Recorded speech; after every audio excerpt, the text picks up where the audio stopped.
Good morning, everyone. It is my privilege to warmly welcome all the distinguished scholars, respected speakers, researchers, and participants to this national online seminar on Schools of Art in India, Regional Variations in Sculptural and Painting Traditions. This seminar is integral to our mission at Pleach India Foundation, an institution dedicated to advancing the study and appreciation of India's rich artistic and cultural heritage.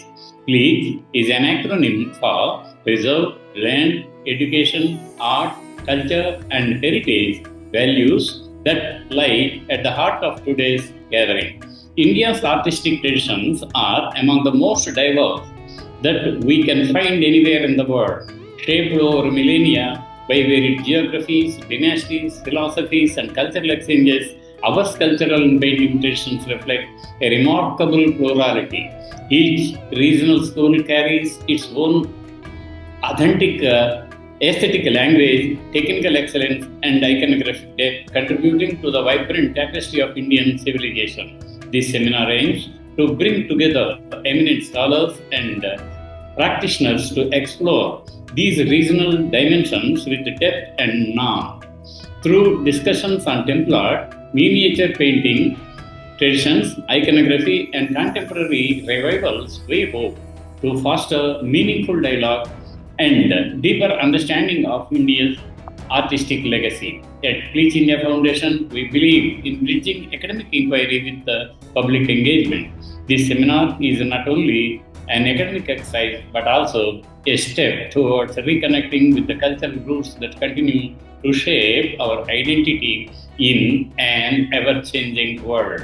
On this occasion, we are also honored to present the Pleach Ananda Kumaraswamy Award 2026. Ananda Kantish Kumaraswamy, one of the foremost historians and interpreters of Indian art, played a pioneering role in introducing the philosophical and spiritual dimensions of Indian aesthetics to the world.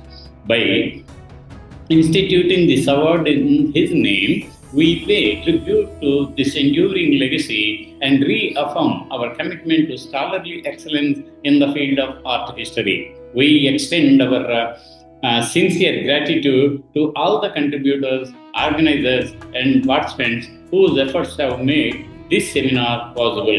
With that, I invite you all to engage, reflect, and contribute to the enriching discussions ahead. Thanking you.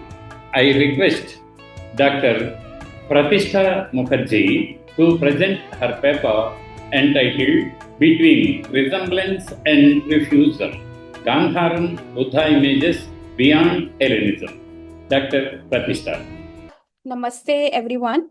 I am Dr. Pratishtha Mukherjee, and I will be talking about Between Resemblance and Refusal, Gandharan Buddha Images Beyond Hellenism. And the main integral part of my research is the first term of the paper itself, that is resemblance and refusal.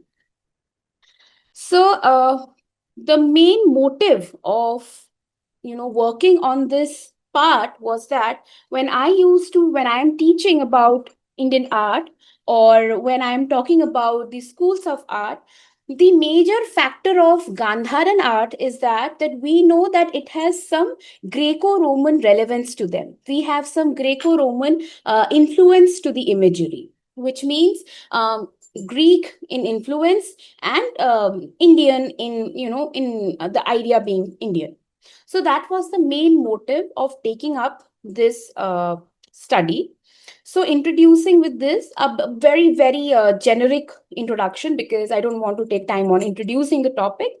It is like Gandharan Buddha images are often read through the Hellenistic influence, and this creates a narrow understanding of their meaning. So the objective of this research was to re-examine the Gandharan images beyond the influence.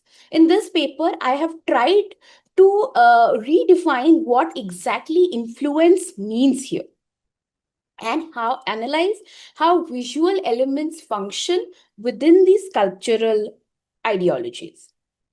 So the research problem. So whenever we look at an image which has curly hair or a certain type of drapery or certain type of facial features, we easily say that this is the Gandhara school or this is the Gandhar school of art because it has a Greek influence. So I am just trying to reconsider the question. I'm just reframing that what is Greek about Gandhar? Why are we calling it an hybrid form, and why it is limiting it, right? Why are we only talking about the origin story, that how a Greek influence is coming, where this influence is coming? So this reflects a very limited research on this topic. Secondly, it depicts a Eurocentric narratives towards the art historical biases, which is repetitive, and it has been, so deeply imbibed inside us that we don't want to question it, that why Gandhar has Greek influence, just because, people were coming from a certain area and, they are influencing, and only that is the reason.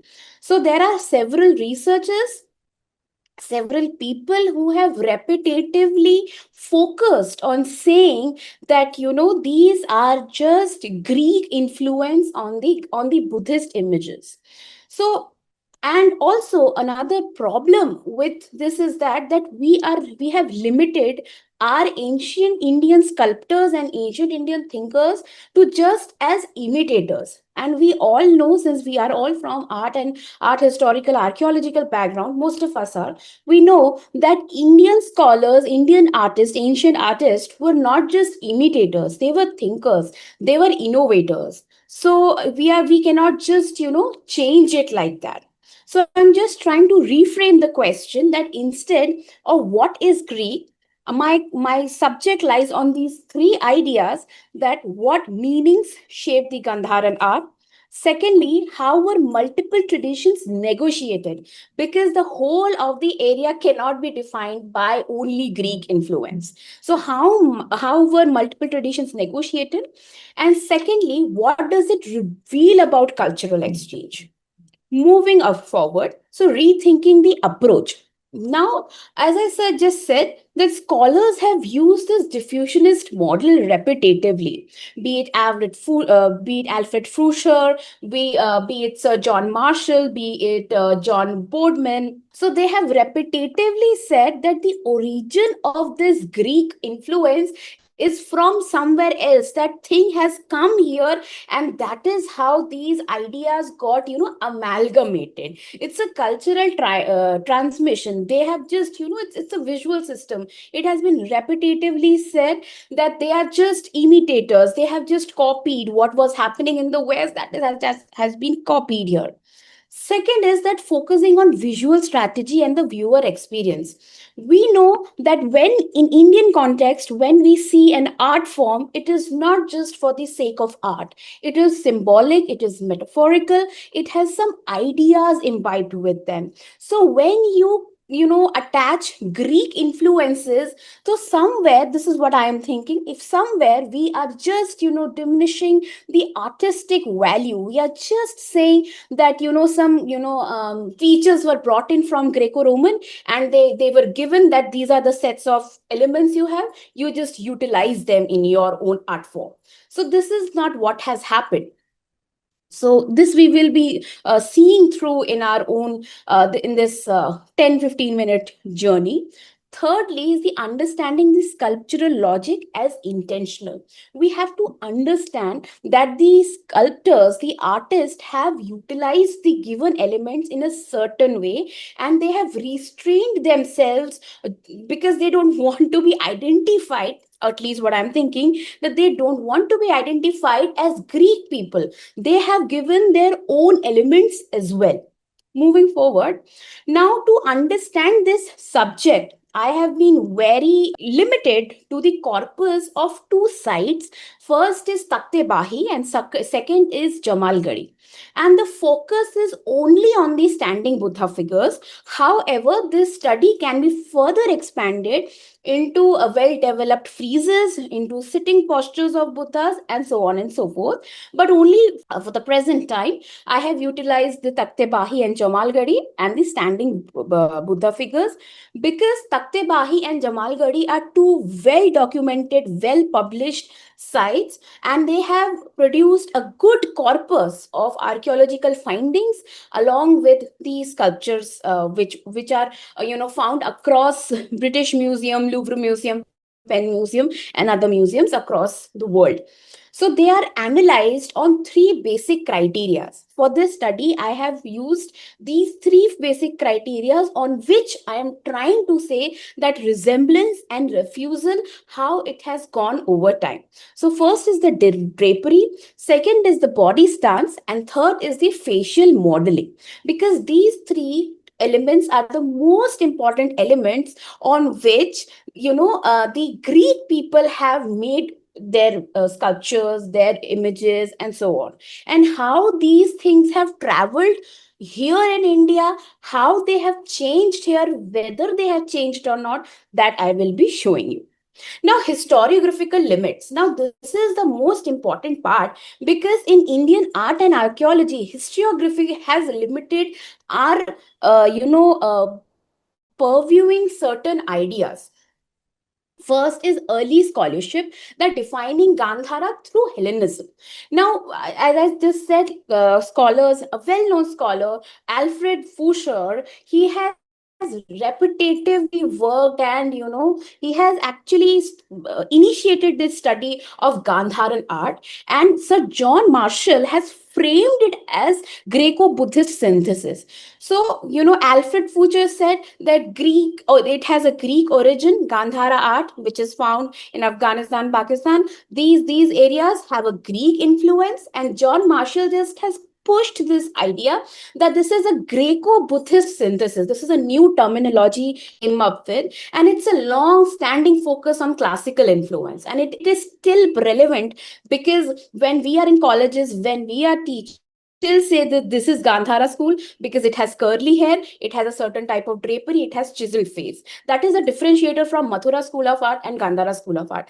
But my point here is that Gandhara School of Art and Mathura School of Art are not distinct. They are distinct because of the location, but not in the idea. Both of them are Indian, and Hellenism is just an add-on. It is just a very soft influence, but it is not exactly copied. It is not exactly copied.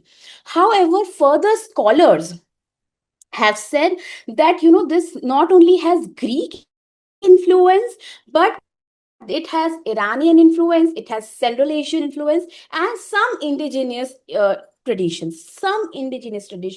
This is the problem, where I think that there are no, because talking about the diffusionist ideas, they continuously say that other well-developed technical civilizations have to bring in certain elements to uncivilized society, and then only societies can develop. This is the baseline of Gandhara School of Art, because it is repetitively said that the Greeks came, therefore it is there. Thirdly, persistent limitation focus on influence over intention. We only see an image, it's a layman thing, that the only layman will only see that, okay, it looks like a Greek image, or it looks like a Greco-Buddhist image. But we as scholars, we as researchers, it is our job to again and again is the level of influence, and what this is more of intention and not about influence, that we have so many elements and how it has been reworked or reutilized. So the first idea is that the drapery. How do we say that this is not Greek, or it has only Hellenistic impressions, but it is not wholly Greek? First is the drapery. Now, if you just look at the standing figure of Buddha, this is from Jamalgadi, and this image is now kept in the Indian Museum, Kolkata. Drapery is always see in the second slide. This is just to identify that when you look at this drapery, I hope you can see my cursor moving here when I'm showing Buddha's drapery here. You will see a V shaped is forming, VU shaped is forming, which showcases a heavy movement of the cloth. All of these images are produced in gray schist. Most of the images are produced in gray schist, and all of them are standing images. So if you just look at that it shows that there is too much of heaviness. So when we see the Greek imagery not there, this heaviness, the Greek period, like if you just look at here, that when you see the drapery is somewhere relevant, it has a resemblance, right? But when you look at these two images, you can see the thigh of the person can be seen. The shoulder is quite nicely depicted, along with the part of the waist. You can see that it is well defined. But however, when we see this similar type of resemblance in the Buddha imagery, it is quite like it is rhythmic, right? You will not see his how well figured is he, or how what is the shape of his body, what is the size of his bicep. You cannot make out from that. But when you look at a Greco-Roman image, it is clearly defined that. So this is a resemblance. And at the same time, the refusal that we do not want to showcase the body of the divine being, because this imagery is specifically for viewing in the form of devotion and not only form of an art. So this is the distinction. A resemblance is there along with the refusal that the sculptor or the artist has showcased in them. So it is also written, unlike classical traditions emphasize bodily movement, anatomical dynamism, it suppresses the motion. You will not see there is lot of movement, because if you look at the Greco-Roman image here, you can see that it is in some type of movement. The hand is here, the other hand is there, the knees are moving, the legs are moving, so there is overall movement. However, if you see the Buddha image, you see resemblance, but at the same time you refuse to say that this is totally Greco-Roman, because we don't see that new movement or that dynamism in them. Okay, the third part is the contrapposto. Contrapposto is the front face, and where you see more of the dynamism. So if you just look at this imagery, it has lot of dynamism. The reference, the both of them have similar type of drapery. But when you see Buddha has a leg, bit of weight is transferred there, but overall transfer of weight cannot be imagined or cannot be felt in the imagery, which is quite can be present in the Greco-Roman imagery. Following, I will just conclude what I have said so far, that the Gandharan images are not some passive hybrids. They are not hybrids. They cannot be reduced to simple combinations of Greek and Indian elements. There is resemblance, and at the same time, there is refusal. Okay, this is not just mere imitation. They are not copies of Greek art, but active reinterpretations with local artistic traditions, which is quite common in the ancient world. And third, the process of deliberate making, they reflect selection of visual elements. Secondly, recalibration of their function. And third is the workshop intention, the guiding form. So if you just look at the images in the faces also, you will see that several emotions can be introduced. If you can see the face, it has different lines and all that. But if you see Buddha at the same time, it is serene and it is same throughout. The best part is that all of these imageries they have resemblance and refusal at the same time, and it is common throughout the Gandharan school of art. So I will these are the references I have utilized to develop this study. And yeah, thank you. So now I will move to invite another scholar by name Arindam Chaturvedi, who will read a paper on idiomatic brawls, analyzing the art historical idioms of the Mankuwar Buddha image. Good morning, everyone. My name is Arindam Chaturvedi. I have recently completed my BA Honours with Research in Ancient Indian History and Archaeology from University of Lucknow, and I'm a Junior Research Fellow in Archaeology. Today, my topic of presentation is Idiomatic Brawls, analyzing the art historical idioms of the Mankuwar Buddha image. Before I begin my presentation proper, I would like to invoke some immortal words of Most Honorable Dr. Anand Kentish Kumaraswamy, who very aptly remarked that the Buddha image is not just a portrait, it is not just an image. It is in itself a dynamic visual theology. In its meditative calmness and serene symmetry, it proximally, or we can say almost surpasses its epochal significance and becomes transcendental. Rather than being pegged to the representational idioms that prevailed in a particular age, it becomes transcendental in that it represents Buddha in a particular way, in a particular style, with a particular motive, and in a representative context. This idea, I deem it very significant. Why? And this forms the basal principle, the basal presumptive principle of my research here, because when we say, when we believe that the Buddha image was transcendental, we also invite the possibility that it was susceptible to the different stylistic variations that occurred in different periods and which it reflected in one way or another. I will explore the Mankuwar Buddha image in this context only. My paper has 4 objectives. First, to comment on the general artistic and cultural importance of Buddha images. Second, explore and emphasize the semantic concept of iconicity over Buddha image and apply it over there. The third part is the situating the epistemological position of the different styles of Buddha image with special reference to the Mankuwar Buddha image. The third part is to locate the chronocultural misalignment that some scholars have perceived in the Mankuwar Buddha image and to posit a particular reason or explicable factorial constellation to account for it, for which I have developed my hypothetical model known as idiomatic sheathing, which I will explain later on. This is the principal sculpture of interest. This is the Mankuwar Buddha image, which you can see here. Now, before I begin to analyze it, some words about it are very essential. First are the historical details. Mankuwar Buddha image was patronized by Buddhamitra, a senior Buddhist monk of the Sarvastivadin order who was stationed at the royal court of the Gupta king Kumargupta I. This was financially sponsored by Kumargupta I. Why? Because the inscription mentions so, the label inscription that accompanies the sculpture, which you can see on the left. First, this inscription, there is a date in it, mentioned in Gupta era. It was earlier referred to as 129 when Dr. Dayaram Sahani read it.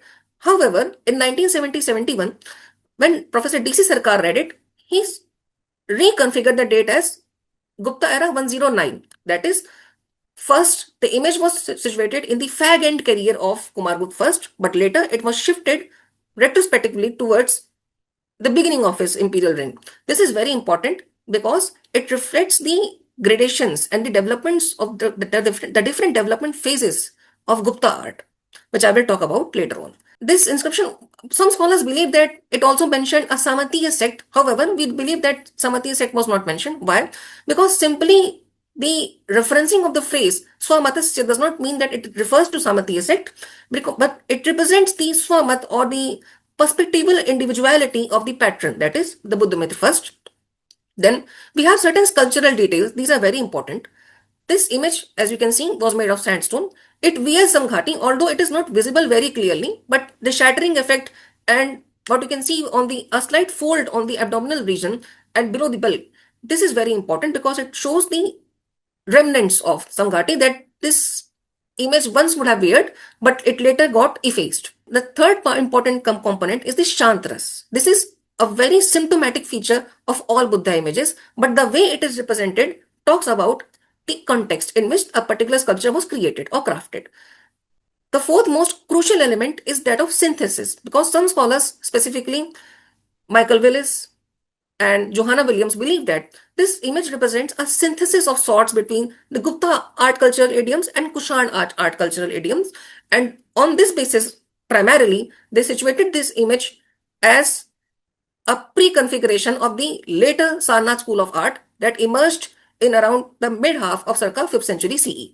However, this is the part that I would like to question because when we say synthesis, we are confronted with two important questions. First, what stage of Gupta artistic development does this image show? And second, is it really chronologically Gupta but culturally something else? I would explain and elucidate upon this concept, for which I would use the semantic principle of iconicity. See, icons are signs with deeper meanings. Buddha images can be regarded as objects which acted as signs in a particular context and had deeper or layered meanings embedded within them.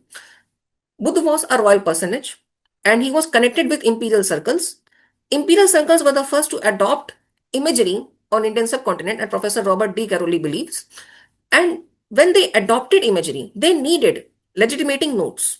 in this particular context, Buddha, the image of Buddha acted as a boon. Why? Because revering Buddha was a very important component, especially if we talk about the imperial paraphernalia of Kushanas. When they entered India, they specifically relied upon the contingent factors of Buddhism. Why? In order to legitimize themselves, in order to show themselves that they are as Indians as anyone can be. First, when we have this much data, we need to talk about the application of semantic principles of iconicity over Buddha image. The first is concreteness. The more concrete an icon is, the more favorable distinctive is the reception, and which we can clearly see in the case of Kushanas when the Buddha physiognomy, hairstyle are modeled, styled in a particular way. I will talk about it later on. The second part is familiarity. The reception and recognition is also contingent upon how familiar a particular image is with the users. That is, not users specifically, the people, the subjected masses, the common masses that existed in a particular time period. And when we talk about familiarity, we also need to talk about the context in which a particular sculpture or icon operated. The Kushanas clearly manipulated the Buddha imagery so that they could suit their politics, and this tradition or convention was later adopted by the Guptas as well, although in quite with some variations, dynastic variations. The third part is complexity.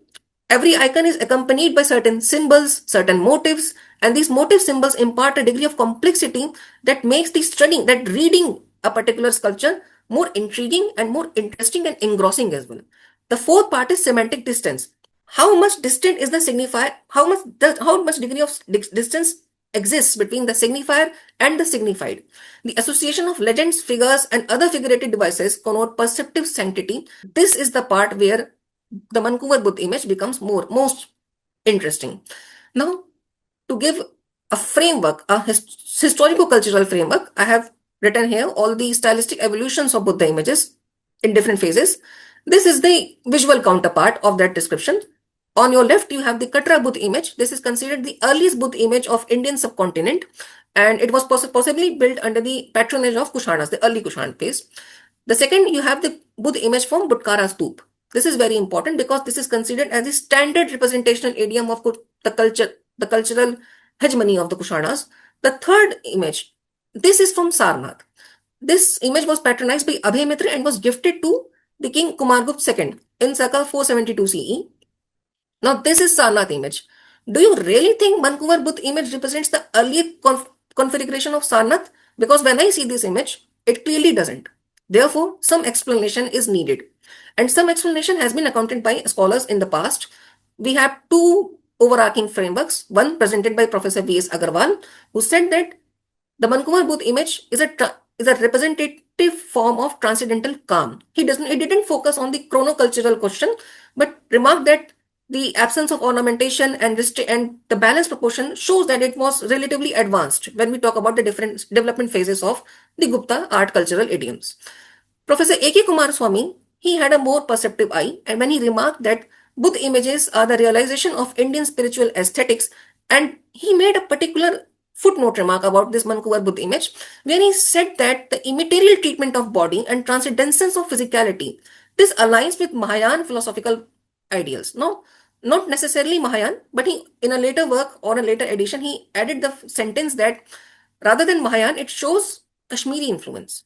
And this is very important. I will talk about it. So, before I begin the construction of my model, I would like to highlight the hypothetical conjecture that I have made to study Mankuwar Buddha image in its proper context. This is called idiomatic sheathing. We all know what a sheath is, the instrument that covers the sword. And this is very important because, as I show, if I summarize this description in one line, can we possibly say that the Mankuwar Buddha image was Kushan in form, but Gupta in spirit?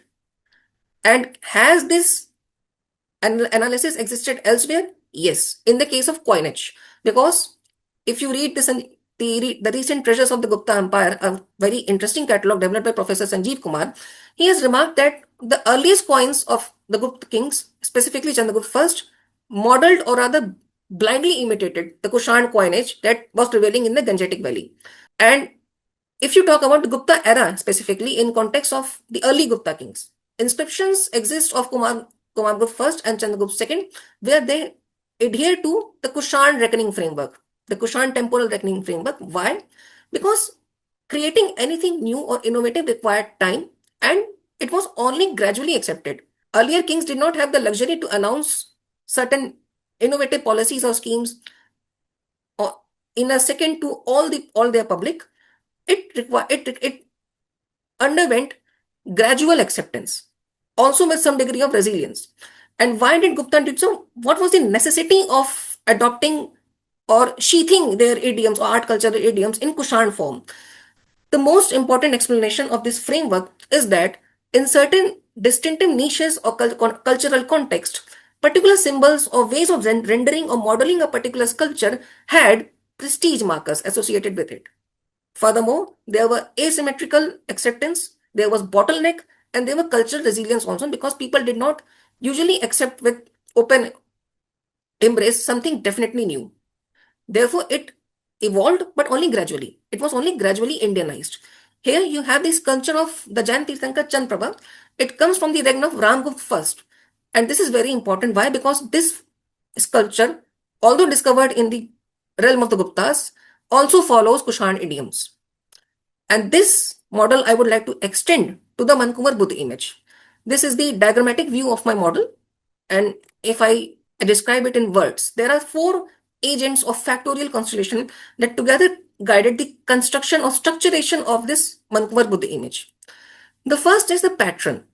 We all know Buddhamitra was a Vaibhashik Sarvastivadin, and like all Vaibhashik Sarvastivadin scholars, he probably received his training in Kashmir or from a Kashmiri scholar, and this habituated his cultural perspective or artistic sensitivity towards art cultural idioms that either represented or resembled the ones he had seen or came across during his doctrinal training.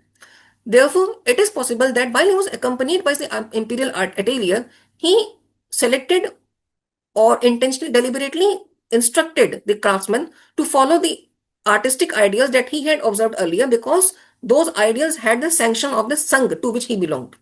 The second part is the artist. Before the Guptas, all the artists were trained in the Kushan idioms. And it is possible that, as I said earlier, the geocultural diffusion of innovative art cultural idioms was not static, or was not, you can say, occurred with a similar pace. It occurred differentially, and it spread with differential paces across the geocultural terrains over which the Guptas ruled or reigned, which they had inherited from the Kushanas, of course. And in certain areas, if you look at the location of Mankuwar, here I have placed a map also. The location of Mankuwar is in a very cultural backwater, as Professor A.S. Dani calls it. And what does a cultural backwater means? It means that that locality received innovative ideas about different evolving art cultural idioms very late, or we can say after a great degree of temporal distance. And this is very important because it reflects the spread, the diffusion of Gupta cultural idioms while being in their interaction with the Kushan idioms. The third part is the workshop mechanics.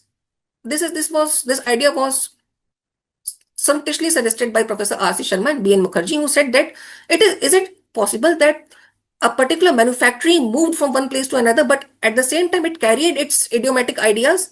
Certainly, yes. And this is also possible that possibly Buddhamitra visited Mankuwar. He visited the local manufactory or workshop, and he selected a particular image to which with which he enjoyed more perceptive similarity or more perceptive proximity, and he later selected it. The fourth part is very important. This is the art cultural landscape. The Mankuwar Buddha image operated in a particular context where it was guided by the sanction of the Sangh, which I have said earlier was Savastivadin and very Kashmiri oriented. And the second part is the lay community. This is also very important because the installation of any image, if it was supposed to be patronized, revered by the local community, as I emphasized in the iconicity perspective, it should have received the sanction, or it should have resembled the idea the local community had about a particular sculpture. And this is important because it is possible that during the earlier phase, when they had just began to interact with Buddhist context, the Guptas followed the Kushanas and later only introduced their innovative strides as they began to patronize Buddhist institutions, specifically Nalanda and other ideas. So I would like to conclude that the Mankuwar Buddha image is not an anomaly. It is not a chronoculturally misaligned sculpture. Rather, it represents stylistic divergence in the form of idiomatic sheathing, which I have emphasized just now, was a multifactorial structure. And this emphasized the artistic negotiation involving patrol and intent with workshop practices, regional inertia, etc. And therefore, we can conclude that rather than being a categorical outlier, Mankuwar Buddha image simply represents differential spaces of geocultural diffusion of art cultural idioms. It also represents how different art cultural idioms were practiced, negotiated, accepted, structured, and later spread to different territories in a pre-modern context. Thank you so much. These are the select references. Other references I placed in my paper. Thank you. Thank you. Now, I invite Antareepa Mandal to present her paper on regional aesthetics and indigenous continuity, reinterpreting Yakshi imagery from the Kushana period Buddhist site of Sangho. Please. Namaskar and very good morning to all of you. On the occasion of International Sculpture Day, I would like to present my research work entitled as Regional Aesthetics and Indigenous Continuity, Reinterpreting Yakshi Imagery from the Kushana period Buddhist site of Sanghol. The archaeological site of Sanghol is located in the village of the same name, locally known as Uchapint.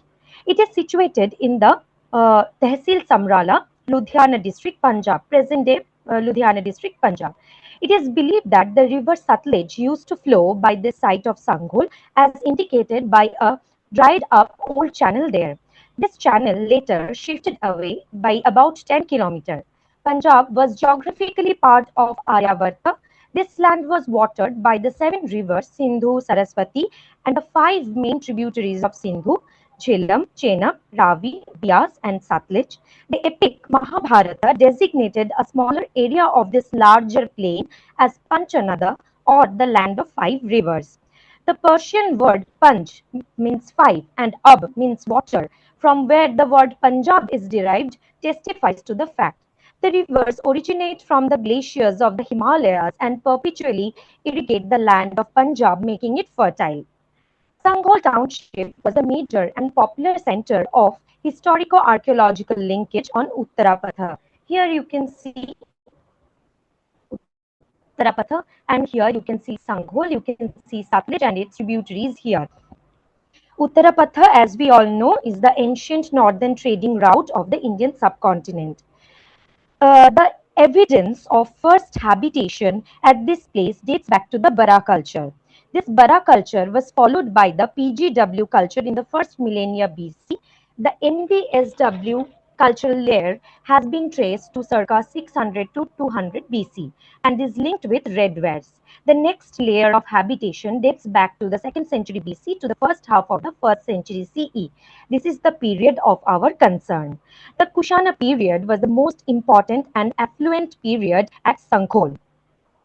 As Sanghol has a long history of habitation, its population was heterogeneous in terms of ethnicity. The riverine areas were settled by the indigenous ethnic groups. In the areas of Ravi, Bias, and Satluj, known as Trigartha, there were tribal groups. The great grammarian of ancient India, Panini, and the epic Mahabharata confirm the presence of tribal republics at Trigartha. Numismatic evidence testifies to their presence. From the river Satluj to the Yamuna and the Saraswati, the region was ruled by the Yodhya tribe. The Yodhyas issued coins that were found scattered across the eastern Punjab. The Republican tribes of Punjab asserted their political and religious autonomy as the Mauryan Empire was on the verge of collapse. The decline of the Mauryan Empire paved the way for a steady flow of foreign invaders. Although it pushed the Greeks out of Indian territory, the Shunga dynasty weakened after Pushyamitra Shunga's death. Afterwards, the Punjab came under the rule of the Indo-Greeks, the Shakas, the Indo-Parthians, and finally the Kushanas. It is interesting to note that none of the political powers that ruled the Punjab during this period disrupted the sovereignty and religion of the republican tribes. This cultural inflow from foreigners helped build a composite culture in Punjab while accepting the local faith. Buddhist literature provides evidence of prosperity in this area from the 2nd century BC. From the numismatic evidence, we can see how they issued their coins despite having the rulers like Indo-Greeks, Shakas, Indo-Parthians. The republican tribes had their autonomy. Now I'm coming to the source of Yaksha imagery in the Mathura school of Buddhist art. The Yaksha cult is a crucial factor in the development of Indian iconography. Ananda Kumar Swami pointed out the force of tradition is strong, and Indian art, like other arts, has always, by preference, made use of existing types rather than invented or adopted wholly new ones. The term yaksha occurs many times in the Vedas, Brahmanas, and Upanishads. According to the Mahabharata, they are ambivalent protectors. It is assumed that the Rig Veda and the Atharva Veda may have considered the Yakshis, the counterpart of Yaksha, as deities associated with fertility, water, trees, and forest, representing the generative forces of nature. It is believed that the trees and tree spirits became an inevitable part of the common folk life. It is important to note that the Yaksha Yakshi control not just the water, trees, and forest in their physical form, but the essence in it, that is the life force. Here lies the uniqueness of this cult image. Although rudimentary in style, it philosophized the materiality of Indian art for the first time. The syncretic attitude of Buddhism incorporated the beliefs of ordinary folk and accommodated these trees and their associated spirits into the ideology. The abundance of early historic stone and terracotta figurines of yakshas, yakshis, and naga nagis indicates Mathura's spiritual tradition. The discovery of early historic terracotta mother goddess figurines, we can see in the slide, characterized by broad, prominent breasts and hips and floral and vegetative ornaments, suggests Mathura's cultic landscape of veneration for fertility. Although the Yaksha Yakshi cult presumably dates back to an older rural milieu, from the Mauryan period onwards, it began to appear in urban settings without changing its spiritual role. The very urbanity of Mathura justifies that this cult was not exclusively rural or minor. The plethora of Yaksha Yakshi stone images excavated from various sites in Mathura were commissioned and financed by urban elites, as attested by the epigraphical records. Artistic tradition of Sankhol. The present name of Sankhol is derived from Sankhapura, a name that may have been given to the significant presence of the Buddhist congregation of Sangha. The iconic stupa at Sankhol was first constructed in the 3rd century BC, probably by the Mauryan emperor Ashoka. From that time onward, as a flourishing trade and urban center, and under the political patronage, the habitation at Sankhol became a stronghold of Buddhism, as evidenced by the wealth of sculptural remains and architectural data. The stupa was exquisitely embellished with a treasure of sculpted reliefs, a later interpolation during the Kushana period. The major discovery at the site consists of 117 Kushana period sculptures. All of them belong to a single railing that runs around the stupa on the square platform. The Kushana art of Mathura, to which the Sanghol sculptures belong, is unique for its female figurines known as Yakshi, with proportionate bodies, charming facial features, and sensuous voluptuous forms.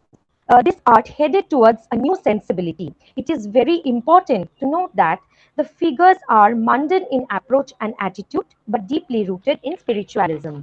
The sculptures are the handiwork of the most skilled sculptors from Mathura, depicting women in the full bloom of youth in scanty clothing. Though the nudity may be shocking to some of us, especially on the Buddhist stupa, but it should be kept in mind that the nudity of women in India has a very long historical background associated with fertility since prehistoric times. This association with fertility makes the nude figures auspicious and justifies their occurrence in religious establishments. Ananda Kumaraswamy has explained the importance of these figures by referring to them as the expression of vegetative sexual motive and suggesting that the delineations are symbolic of procreation and fecundity. It is suggested that Mahayana Buddhism ceded space to accommodate local indigenous devotees by allowing the popular cult to be worshipped. Sanghol Vedika Stamba images are divided into different conceptual groups to analyze their reality and felicity. These are the conceptual categories. Now I'm coming to my own observation, that is the rooted regionality of Sanghol art. Women are linked to trees and vegetation and are revered in indigenous communities from time immemorial to this day for their procreative power. Kumaraswamy suggested there is no motif more fundamentally characteristic of Indian art from first to last than is that of the women and the tree. Sangol's artistic tradition vis-a-vis Mathura school of Buddhist art produced an unprecedented abundance of this motif. A very special category of yakshis in the arts of the Shunga and Kushana periods of India is Shalabhanjika, which Kumaraswamy refers to as the Vrikshaka or tree goddess. It is believed that they originated from the pre-Buddhist Indian style. These Shalabhanjika motifs first appeared in the railing pillars of two Buddhist stupas dating back to the 3rd century BCE, Sanchi and Bharhut. Shalabhanjikas are considered the finest representation of divine femininity as they symbolize fertility and abundance. The early Buddhist literature like Avadana Sataka describes in detail the Shalabhanjika festival celebrated in Sravasti with pomp and grandeur. Not only that, in the Nidana Katha, we find the legend that Maya Devi delivered the Bodhisattva while holding a branch of the Shala tree. The Shalabhanjika motif is also connected with the literary tradition of Dohada. Dohada means desire during pregnancy. This is artistically represented by a Yakshi whose kick or divine touch can make the tree blossom, signifying a woman's generating force. Shalabhanjika is a recurring motif in the Mathura school of art. The human body in Indian philosophy and art has been considered a medium to experience the infinite. The recurrent portrayal of the Shringara Yakshi or self-adorning Yakshi at Sanghol is used as a sustained metaphor to explain the life force and the harmonious relation between body and senses, serving as a vehicle for communicating with cosmic phenomena. The spiritual beauty of the Yakshis produced by the artists of the Mathura school is heightened by the curious panel unique to this school beneath the Yakshi's feet. Here you can see this figure. I'm talking about this figure. There lies a grotesque and somewhat ugly human being prostrate on the ground under the feet of the damsel. He is depicted in both happy and morose moods. These figures are known by various names such as Bama or Shatyaksha or Avangamukha Gujjaka. They're very unique to Mathura school and depicted in Sanghul art as well. The folk expression in the dominant religion is not something abstract. It includes an opportunity to display the art of the local population and thus to accommodate them into the religious fold. As an ardent patron of Buddhism, Kushan ruler Kanishka played an important role in the spread and development of the religion through art. Unlike his predecessors, these are the figures which are directly derived from the folk tradition, this acrobatic women, then this Dugdhadharini, Dohada, this Madhupana, which has close connection with the folk festival of Samaja, this lotus symbol, the old auspicious symbols. So the conclusion, Mathura school of Buddhist art asserted its autonomy and uniqueness from the contemporary schools of art by transcending art into the metaphysical. The art here performed to connect the cosmos with a mundane life approach, and thus the spectators become part and parcel of the creation. The development of a highly standardized composite sculptural tradition, presumably without an iconographic manual, demonstrates a strong influence of indigeneity and rooted regionality. Taking Sanghol as a case study, this paper re-emphasizes the argument of the great art historian Ananda Swamy that the Buddhist iconographical repertoire in India developed directly from a much older indigenous art school rather than imitating or deriving from the Hellenistic tradition. Thank you. Now, I would like to invite Madam Kanan Ramkrishna Mistry to please read out Dikpala sculptures of Shiva temple at Bhavka, Dapur. Namaste everyone. My research work is on the Dikpala sculptures at Shiva temple of Bhavka in Dahod, near Dahod. Now this is situated in Gujarat. You can see the map. You can see the location also, which is here in yellow. So this is falling onto the eastern side of Gujarat. Now it was built during the Solanki or the Chalukya rulers. Now we all know the Chalukya rulers were the pioneers or were the greatest patrons of art and architecture in Gujarat, with their unique style of temple building, and which we know it as the Maru Gurjar school of architecture. Now this was the map of the Chalukya empire, the Chalukya kingdom. This temple was built during the last ruler of the Chalukya line in the 13th century, and especially his tenure was mostly into fighting wars against the enemies surrounding, the kingdom surrounding it, and also from the inside. There were many rebellions that he had to curb during his rule. Now he was the one who, the king named Bhimadev II or Bhima II, the Chalukya ruler, he was the one who perfected the version of the Maru Gurjar style. Now, according to Madhusudan Taki, this temple over here is the greatest example, or is the best example among the other creations of that time. Now, this is the temple, what it looks like at present. And this has been renovated quite often. This was first recorded by Campbell in 1879 in the Gazetteer of the Bombay Presidency. That time also, when he recorded it, it was already a ruined temple. So what we see over here is again a ruined temple, but it is of great importance, and it has been marked as a monument of national importance. Why? Because that we will see it gradually. See over here, we can see the layers. These are again the remains of the mandapa.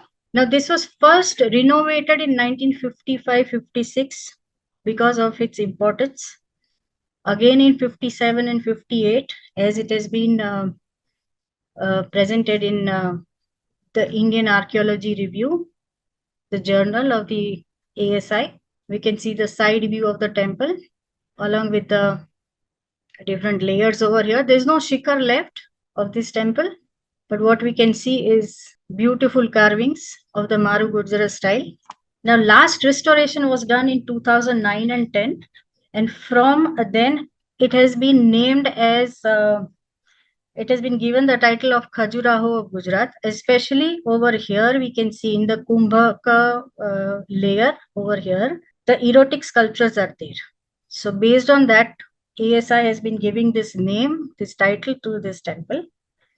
But we'll be focusing on the other part, or the other sculptures that are there in the Janga portion especially. We can see over here the Pitha, then the Mandovara. There's no shikhar left, but there are remains strewn all over so that we can see. It is this beautiful carving of filigree like Jalaka. Then what we can see over here are, now we can clearly see the layers of Mandovara over here. Now these are based again on Madhusudan Dhaki's description of the regional style of temple architecture, the Maru Gurjara style, especially based on a text, on the regional text, which is the Aparajita Pricha. It is based on this, so the layers go as per the first one. What we see over here, it starts with this. We have Khuraka, then Kumbhaka, then we have Antarpatra, then Kapotali, then we have Manchika over here, and then we have the Janga sculptures over here. The Janga sculptures, then the Udgama, and the grass patti, bharani, that is not there, only visible over here, some portion of it. And this is where the erotic sculptures are there. We are going to see the sculptures which are present over here. Now I am going to focus on only the sculptures which are the Dikpala sculptures. Now we all know it, Dikpala sculptures are the guardians of the directions, and we have Indra for east and Yama for south, Varuna for west, and Kuber for north as the cardinal directions. And then we have intermediate directions. For southeast we have Agni, southwest we have Nirati, northwest we have Vayu, and northeast we have Ishan. And for according to Agni Puran, we have for zenith we have Brahma and Anant for the Nadir. That is the above and the below directions. Now from the earliest times, the references we get are from the Vedas. Okay, now as per the research so far has been done, it has been seen that up till 1000 AD, or let's say 10th century, what we get are these Dikpala sculptures. The description that we find are with 2 hands. And thereafter, what we find over here are with the 4 hands, displaying 4 hands, the Dikpala sculptures. Now, especially those which are giving the earliest information are Brihat Samhita, then we have Agni Puran. I have quoted Agni Puran here and Brihat Samhita. Then there is the Puran which describes the Dikpal with 4 hands are Vishnu Dharmoddar. It gives a detailed information about everything.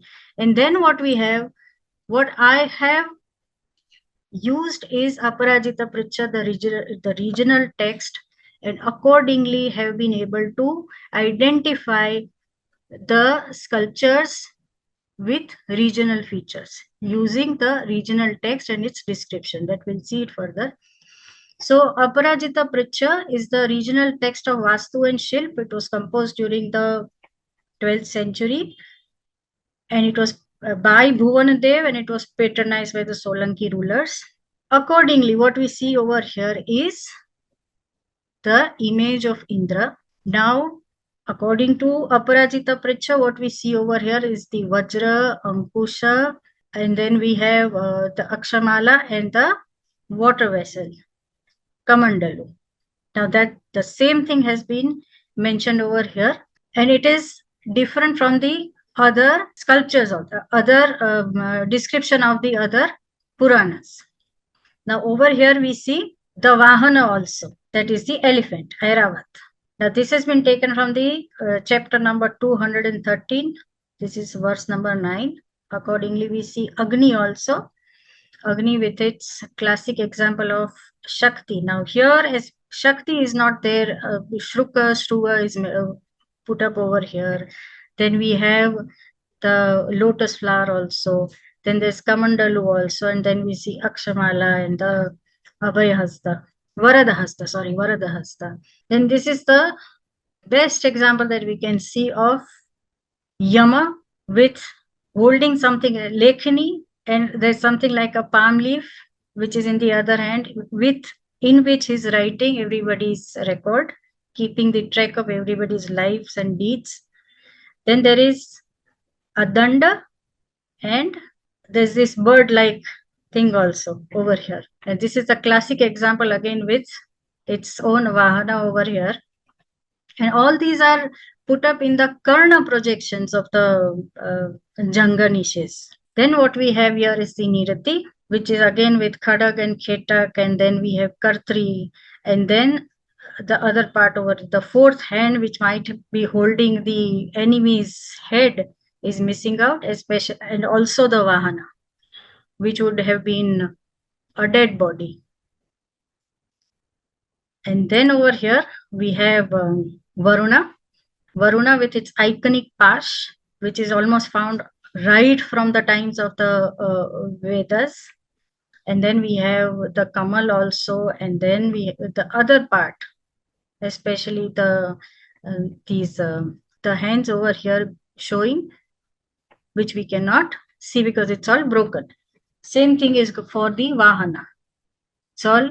Then we have Vayu. Vayu. Then again over here we can see a pataka which goes behind the head of the god over here, and then we have command over here Dhaja also. This pataka also and Dhaja also, and then these hands below we cannot see, especially this part over here we can see Varam and then Akshamala, and we can see this deer also over here, antelope, as the Vahana.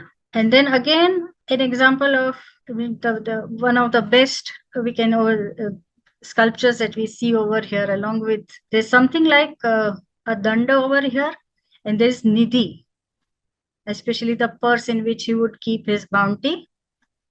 Then we have the Kamandalu. Instead of Bijapura, there is this Kamandalu, the fruit-like thing that is being mentioned over here, but it has been put up like this over here.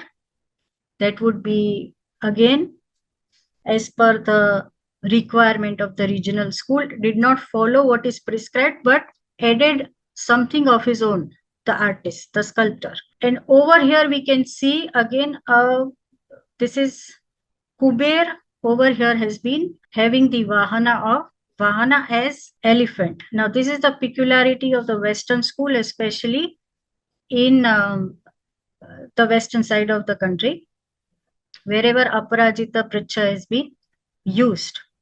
There we see over here Gajarud Kuber. Then we have Ishan.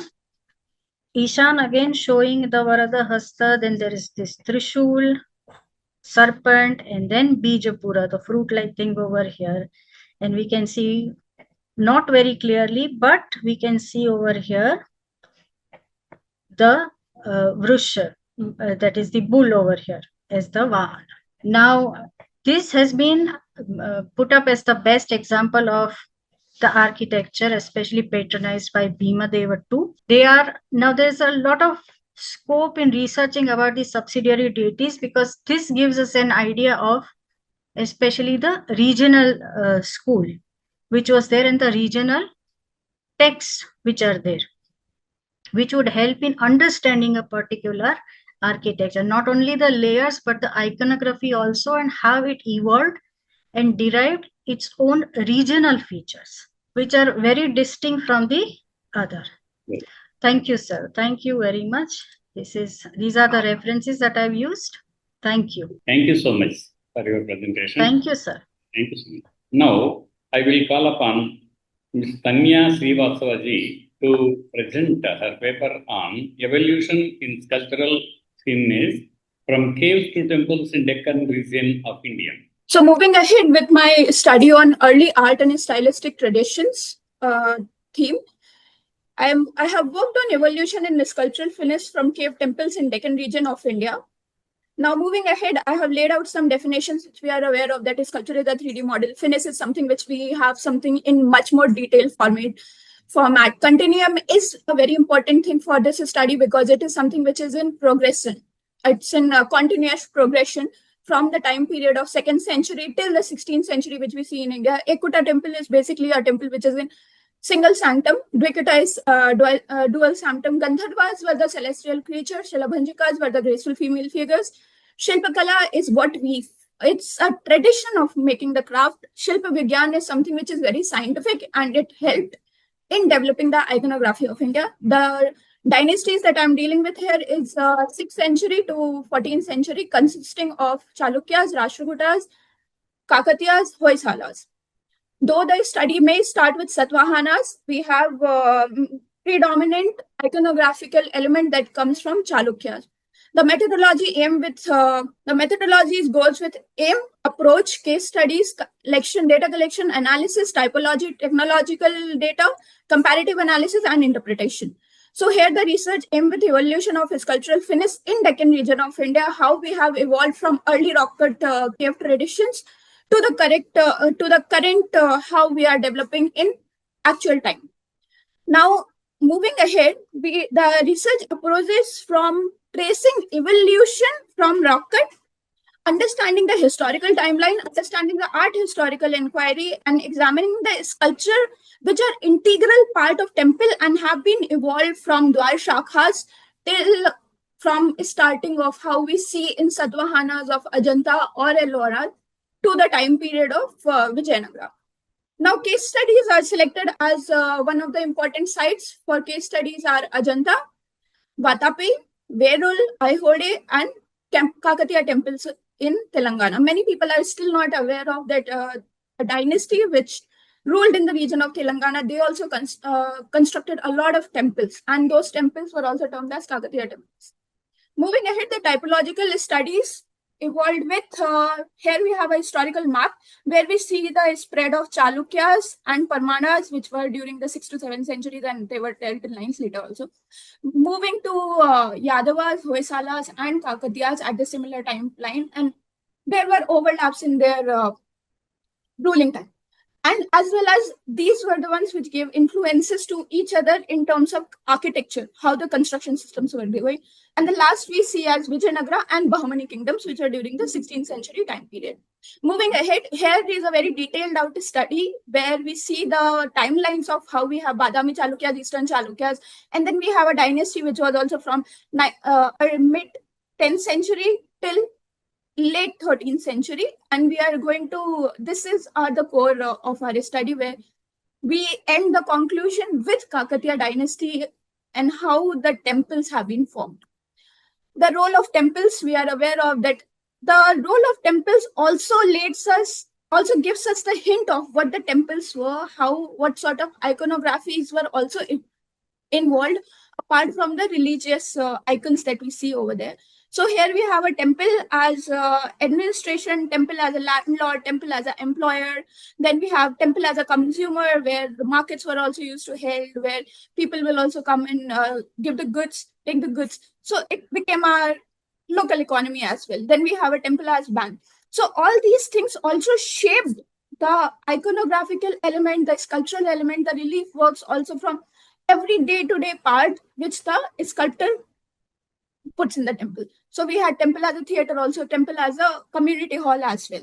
So we have an aspect which is tangible, we have an aspect which is intangible and acts with our day-to-day life. Here we have a very important sculptures from a Kakatiya time period, which is Pratap Rudra, and his head is currently in Warangal, but here we can see how the Kirti Mukha was on his head. Then we have something which is also, it tells us about the economical traits which used to happen in Kakatiya time period. Here we have an inscription from Drakshashram temple, and which also gives us a hint that temple acted as an economic regulator. Then we understand it how religion also shapes the facades of the temple, how we have different facades, as in how interiors as well as exteriors. As in a Buddhism side, if we see, it's related to Buddha. Jainism side, we see it have more iconographic element from there. And a Shaivism side is something where we are very dominantly understanding that idol is something over there.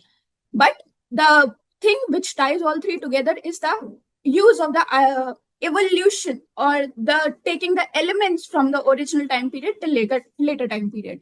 So artistic transformation also related to the return of Brahminic influence, evolution of Shiva iconography, and then the love for beauty which we all see in each cave temple or individual temple that we have today. So then symmetry elements, and we compare it with Karnataka. Because in our study, the major sites which we see are towards the Deccan, which is the Telangana and Karnataka region. Here we have a very interesting map also.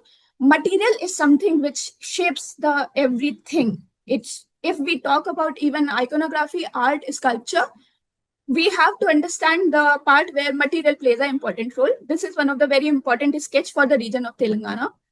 Now moving ahead, we see that how we have different, though even if it's a Shiva temple, we have some of the important parts or some interpretation of Jainism as well. Even in Jain caves also we have some interpretation of Shiva as well. So these are some of the very important sculptures that we see in Badami caves. Moving ahead to the first study, we see Ajanta caves, which is basically from 2nd to 6th century time period. Here we have a layout of Ajanta caves where we see all the architectural caves aligned in a very archish format, number of 1 to 28. Each cave have a very distinct plan to it, where we have a cave entrance area, then we have a semi entrance area, then we have a mandapa, then we have the main garbhagriha, what we say. But we have to understand that initially cave temples were divided in the chaityas and the viharas, and later, when after the Buddhism and Jainism, mainly Shiva temples just were the temples. So these are some of the very important caves, which is cave 29, where we have an interior photograph of how we have a column, how we have a beam, how above the beam we have the detail of these Tirthankaras sitting over there. And then we have an interesting Dwar Shakha where we see the different things happening on the facade. Same, but a different cave where we have a very interesting panel of elevation, how we have different Buddhas standing over there, how we have a Dwar Shakha. And these are also one of the initial phases where we see the Dwarpalas standing over there. This is cave 7 of Ajanta. Another photograph of cave 5 of Ajanta, where we have another Dwarpala standing over here. It is also one of the interesting panels because here we see that So moving ahead, we have a ceiling. Then we have very interesting panels of Ganas and other celestial beings inside the cave temples also.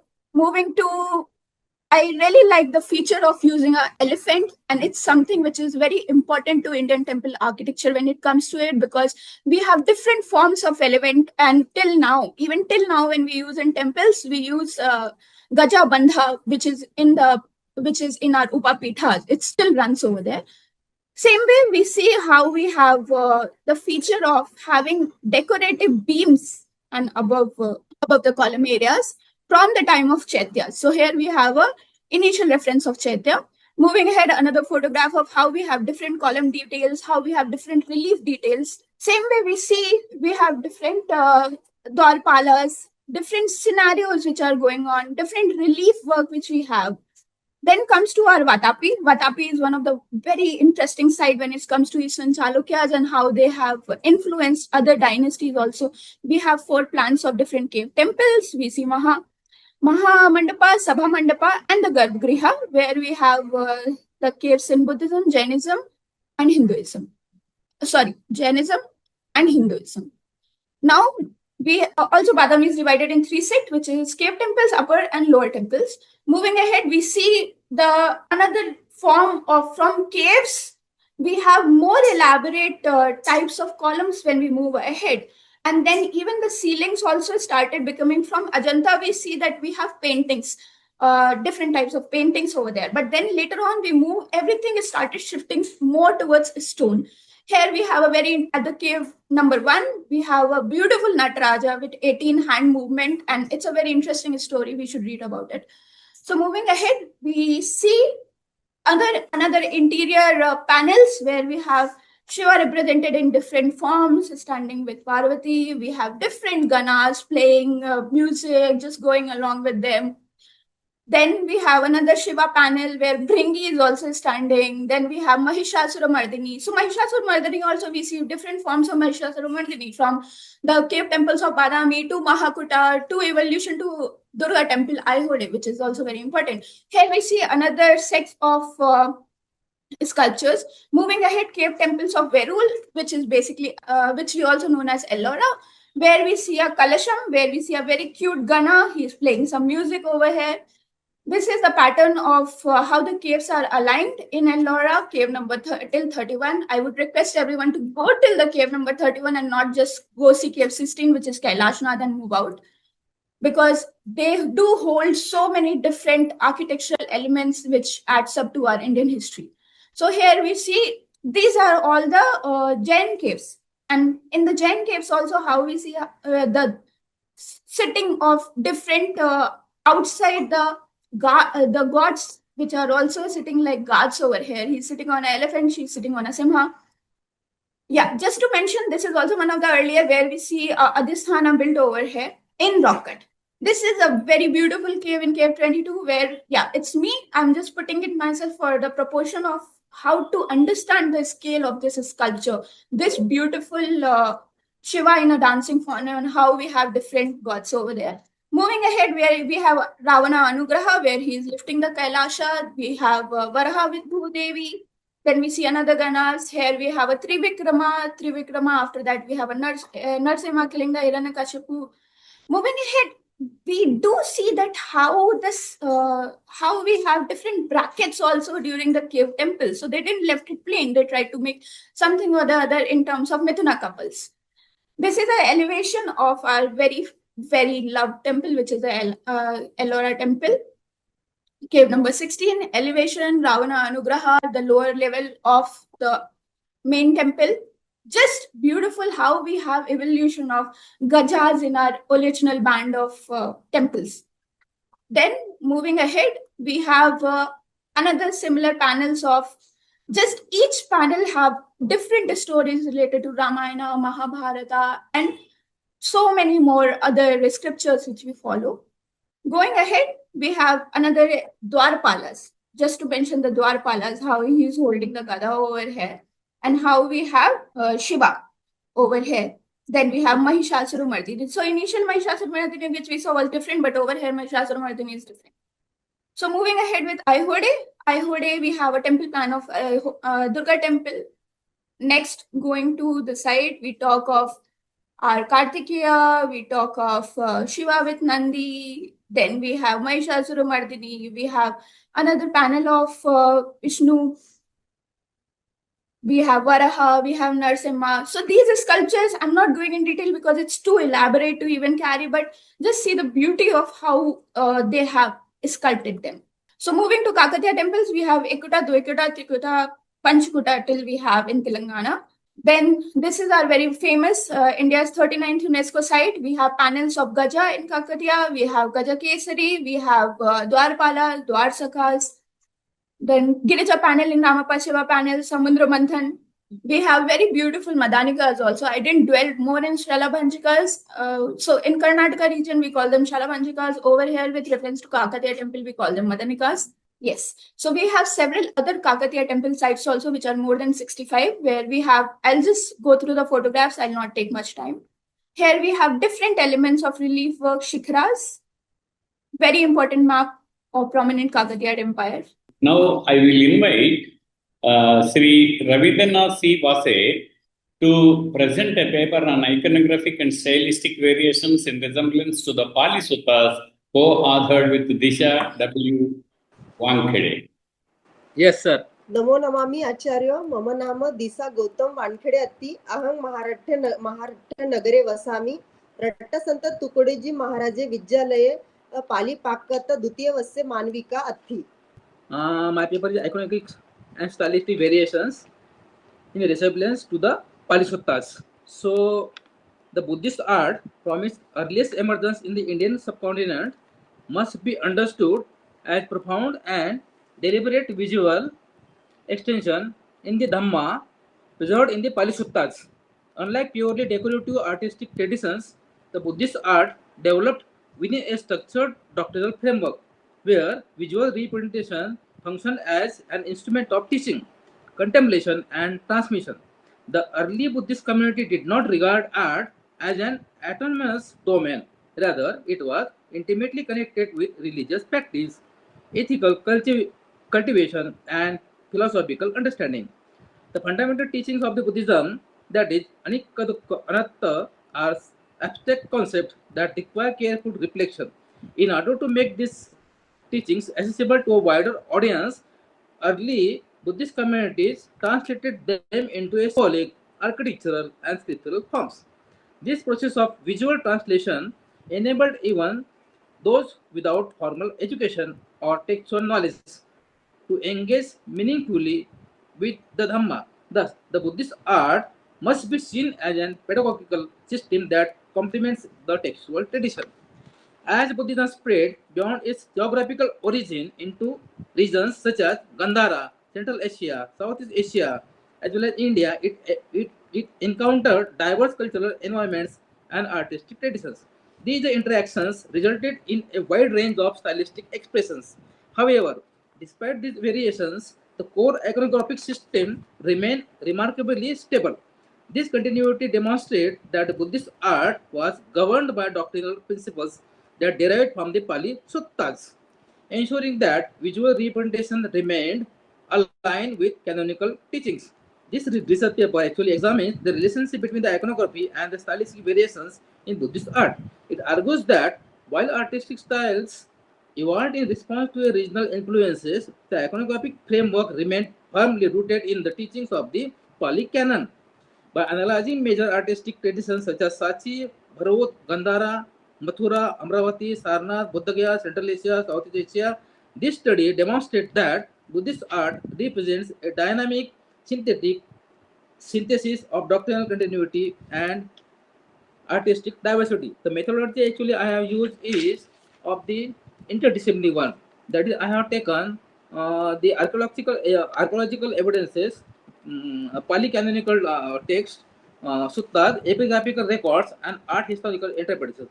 Whereas the Pali suttas are the main source actually for my visual representation in Buddhist art. Archaeological sites, scriptural forms, and inscriptions are examined to establish a direct relationship between doctrinal teachings and iconographic development. Now, the Pali Suttas serve as a fundamental source of Buddhist doctrine, and they provide the conceptual framework for the development of Buddhist iconography. Although these texts do not explicitly prescribe artistic forms, they articulate principles that are later translated into visual representations. The Mahaparinibbana Sutta says, एवं मे सुतं एकं समयं भगवा राजगृहे विहरति यो वो आनंद मय धम्मोत्सव विनयोत्सव देसुत्त पय्यतो सो वो ममच्चय सत्ता चत्तारो फो आनंद पुगलं थूपं अरिहति कत्तमे चत्तारो तथागतो अरहा सम्मा संबुद्ध पच्चेक्क बुद्ध तथागतस्य सावक राजा चक्रवर्ती तेन खोपन समयेन भगवा कुसिनाराय परिनिब्बायि. so this passage establishes the legitimacy of stupa construction and relic veneration. The stupa becomes a central architectural form representing both physical remains of the Buddha and the continuity of his teachings. Its structure embodies cosmological symbolism, with the dome representing the universe and the axis symbolizing the connection between the earthly and the transcendent. The Dhammacakkappavattana Sutta introduces the Four Noble Truths and the turning of the Dhamma. एवं मे सुतं एकं समयं भगवा वाराणसीयं विहरति इसिपतये मिगदाय वेम भिक्कवे अंत पभजन्तिंत सेवितब्बा यो चाय कामेसु काम सुख लिक्किलो नुयोगो यो चाय अत्त किल मथा नुयोगो मज्जिमा पटिपता तथागतने अभिधम्म सुबुद्धा इदं दुःखं अर्य सच्चं अयं दुःख समुदायो अर्य सच्चं अयं दुःख निरोध अर्य सच्चं अयं दुःख निरोध Gamini पटिपदा अर्य सच्चं. So this teaching is visually represented through Dhammacakka or wheel, which symbolizes the dynamic and universal nature of the Dhamma. The Anattalakkana Sutta declares Sabbe Dhamma Anatta. This doctrine explains the early iconographic aniconic phase of the Buddhist art, where the Buddha is not depicted in human form. Instead, symbolic representations are used to emphasize the teaching rather than the individual. The Satipatthana Sutta and the Samanapal Sutta describe meditative practices and the stages of concentration. These teachings provide the basis for the depiction of the Buddha in meditative posture, characterized by calmness, stability, and inward awareness.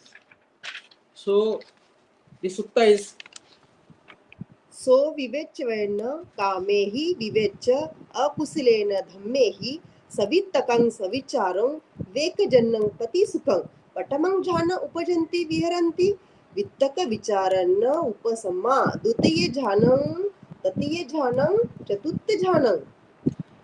now the next one is Karnemeya Sutta, which expresses the universal compassion. Sabbe satta bhavanti sukhitatta. This principle is reflected in gestures such as Abhaya Mudra, which conveys fearlessness and benevolence. The Lakkhana Sutta describe the 32 marks of the Buddha. These marks provide a standardized framework for the physical representation of the Buddha, ensuring consistency across different regions and artistic traditions. The Anika phase, the phase now is starting with the aniconic phase. It is from the Sachi and Barut actually I have taken. The earliest phase of the Buddhist art is characterized by the aniconism, where Buddha is represented symbolically rather than anthropomorphically. At sites such as Sachi and Bharut, the absence of Buddha's physical form is compensated by a rich symbolic vocabulary. Symbols such as Bodhi tree represent enlightenment, empty throne signifies presence of Buddha, footprints indicate his earthly existence, and the Dhammachakra symbolizes his teaching. These symbols are not arbitrary; they are deeply rooted in the Pali Suttas derived. Yeah, these aniconic traditions reflect the philosophical emphasis on anatta. By avoiding anthropomorphic representation, early Buddhist artists ensured that attention remained focused on Dhamma rather than personality of the Buddha. Inscriptions found at these sites provide valuable insight into the social context of the Buddhist art. Terms such as Dhanam indicate the role of generosity in supporting religious institutions and artistic production. Now I have taken the Gandhara school actually. The Gandhara school represents a significant transition from aniconic to anthropomorphic representation. Influenced by the Hellenistic art, Gandharan sculptures exhibit naturalistic features, detailed drapery, and realistic anatomy. Despite these stylistic changes, the iconographic framework remained consistent with the canonical description. Features such as Ushanisa, Urna, and specific mudras are clearly present.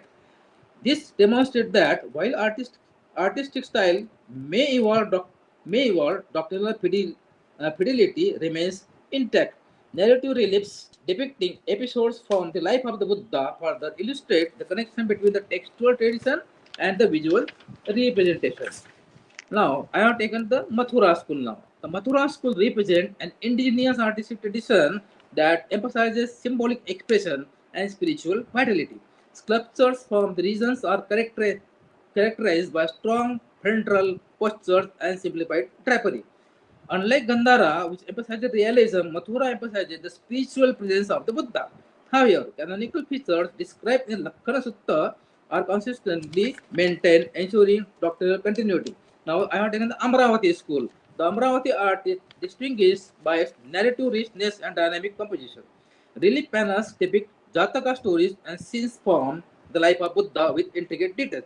These narratives function as visual teachings conveying ethical principles such as generosity, compassion, and moral discipline. The integration of narrative and doctrinal highlights the pedagogical function of this art. Now, I have taken the Sarnath school. The Sarnath school represents the refinement of the Buddhist sculptures. Figures from this tradition are characterized by smooth surfaces, subtle modeling, and serene expression. The Dhammachakra mudra prominently represents the first sermon, directly linking visual representation with doctrinal teaching. Now, next one is the Bodh Gaya. The Bodh Gaya holds a central place in Buddhist iconography as the site of enlightenment. The Vajrasana, Bodhi tree, Bhumisparsa mudra together symbolizes the moment of awakening.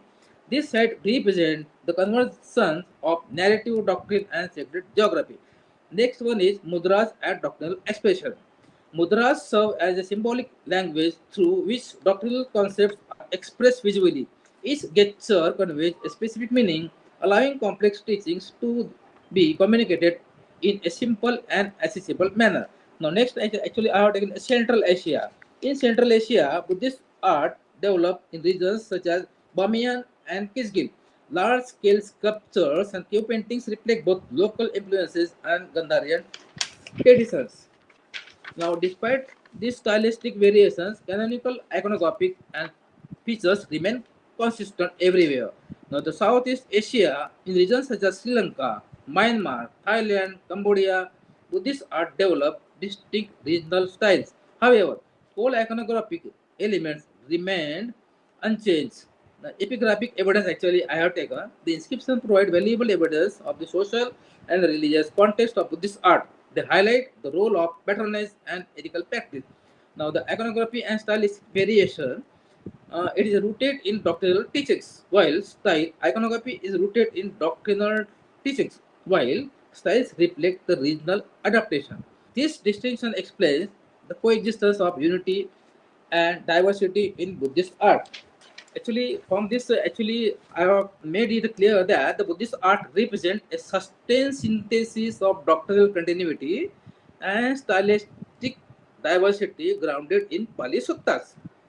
Originating in India and extending across South Asia, Central Asia, and Southeast Asia, it presents essential philosophical principles while adapting to diverse cultural environments. This balance ensures the effective transmission of the Dhamma, demonstrating the enduring relevance of Buddhist visual culture as both doctrinal and artistic traditions. Actually, I have taken these references from Anand Kumar Swami's work, then Hauser, Gombiz, and Hampton, and Mitra, Rowland, Scobin, and Strong. All these things. Thank you very much, sir. Thank you, sir. Thank you, sir. Thank you so much. Thank you very much. Yes. I thank all the presenters for their valuable inputs in what you call reassessing the Indian schools of art with regional variations and specific characteristic traditions and these things. Now, I would like to present the brief of this or the summary of the presentations made over in this session. Now, Pratishtha Mukherjee, she has spoken on Gandhara Buddha image with Greek influence. Whether can we call it as with Greek influence or with what is Greek and multiple traditions negotiated in understanding that Hellenistic or other influences on the Gandhara Buddha image. And she has also given wonderful case studies on Thakti Bahi and again Jamal Garhi Buddha images featuring the drapery, body language, and again facial methodology. All these things she has taken so deep analytical approach, and she has also touched upon the opinions of A. Focher and again Jan Marshall that in their at the context when they were reporting on these sculptures with the Greek origin.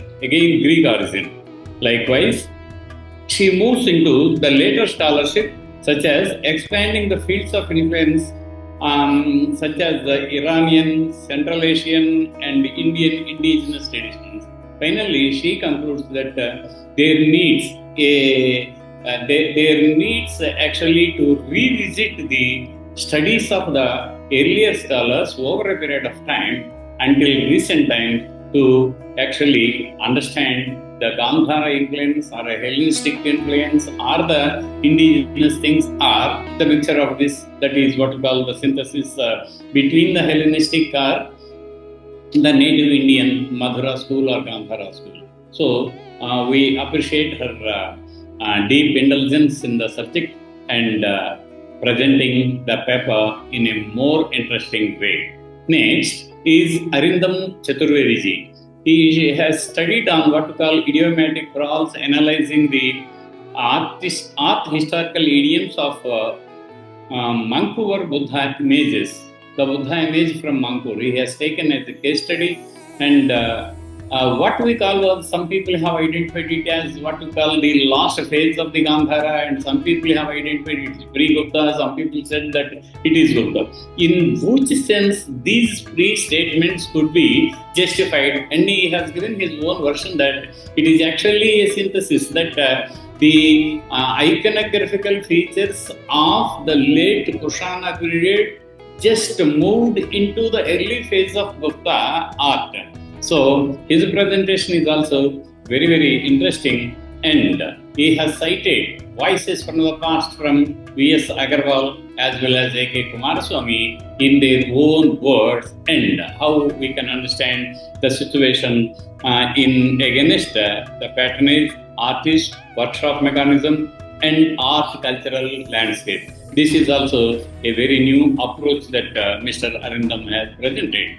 Now, the third presenter, Antareepa Mandal, regional aesthetics and indigenous continuity, reinterpreting Yakshi imagery from Kushana period from Buddhist site at Sangol. Sangol, we all know that it is the only famous Buddhist site from Punjab area, and just ordinary reports on only architecture and the Buddhist site is available, but she has taken from the railing sculptures so detailed, and we have gone to what we call interpreting each and every Yakshi images, varieties of Yakshi images, and again the taking Mother Goddess pre-Mauryan, then Mauryan, and how over a period of transformed the iconographical features from the form of art perspective, and finally she ended with various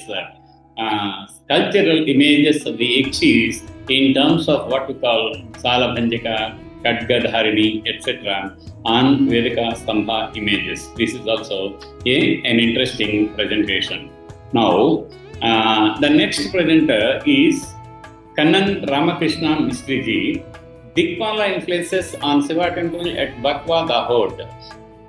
She has traced the what we call the authorship of the temple construction to Bhima II, the last ruler of the Solanki dynasty, and what we call was it was built in Nair-Gujra temple, though the Sikara portion is lost, and she has gone into detail giving narratives of found on the Adhisthana, then again Janga portion, and again on what we call Udgama portions, etc.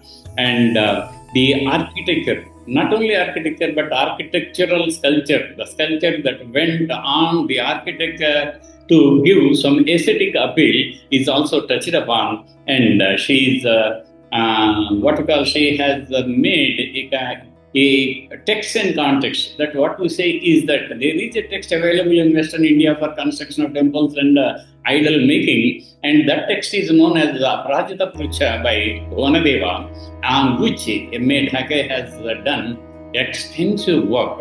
In spite of that, she has taken and selected what we call a group of images, particularly Dikpala images found on this particular temple, and gave the iconographical details, what we call is Pratima Lakshana from Bhavana Deva's Aparajita Prucha, and how those Pratima Lakshana names mentioned in the text are translated into action with good illustrations.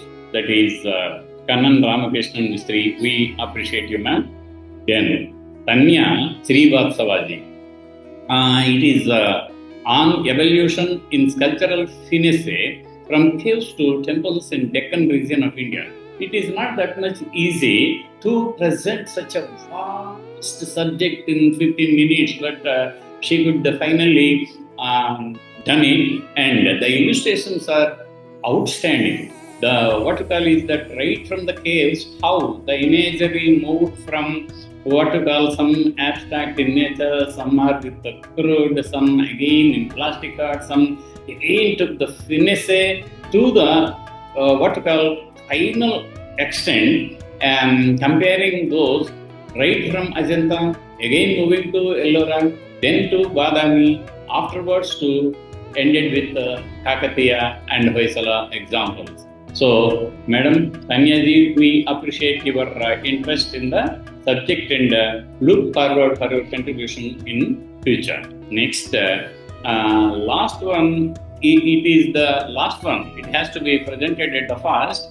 It is again an interesting. It is not on actually from what we call on the imagery, but it is on the imagery.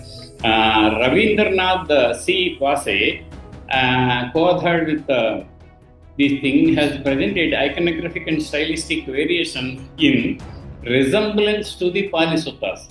It's very interesting aspect, though Y. Krishnan and again David Snellgrove, they have done in the same manner, but at the present times, this is an interesting paper on how Buddhist suttas, that is particularly Pali or Pali canons, made an impact in giving a configuration to a Buddha figure in different mudras. This is not that much easy. We again follow, most of the art historians and students of art and researchers in history will just follow the secondary writings. But on the other side, Ravindranath has gone into deep study of the Pali Suttas, captured the essence of the Sutta, how the the Vachana of the Buddha were very much useful for the artists of the later day in delineating various Buddha images at various Buddhist sites.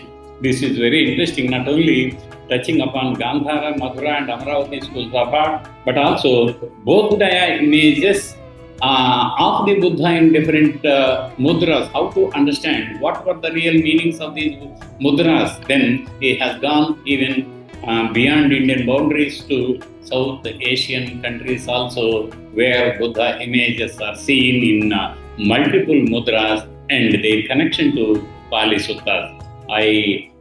We from Pleach India appreciate Ravindranath C and all the scholars for their indulgence in the subject and making their presentations interesting and thought-provoking, so that the younger generations could be connected to the art historical background and they will dwell on the subject in the years to come and become art historians like Niharanjan Ray or Vidya Lahejya for that matter. We wish them all the best.